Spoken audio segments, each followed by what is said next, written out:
On March 16, 2023, the United Kingdom announced that it would ban the Chinese-owned social media app TikTok from government mobile devices due to security concerns.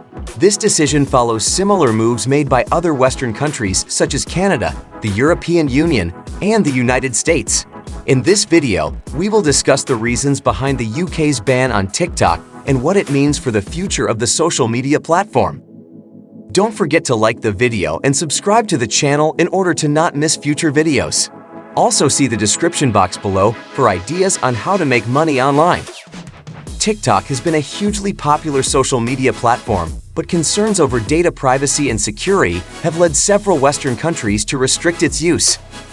TikTok has faced scrutiny from governments around the world due to its links to China and concerns over data privacy and security. On March 16, 2023, the UK announced that it would ban the use of TikTok on government mobile devices, bringing it in line with similar restrictions already in place in Canada, the European Union, and the United States. The ban is effective immediately and includes phones used by ministers and civil servants.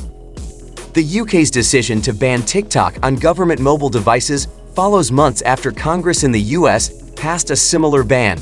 Cabinet Office Minister Oliver Dowden announced the ban in a statement to Parliament, citing security concerns around the Chinese-owned video-sharing app. TikTok has faced accusations that it collects and shares user data with the Chinese government, which the company denies.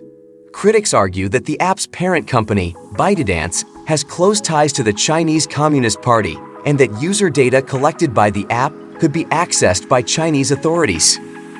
In conclusion, the UK's ban on TikTok on government mobile devices is the latest move in a growing trend among Western countries to restrict the use of the popular social media platform. While TikTok has denied accusations of sharing user data with the Chinese government, concerns over data privacy and security persist. It remains to be seen whether other countries will follow the UK's lead and impose similar restrictions on TikTok in the future. Thank you for watching.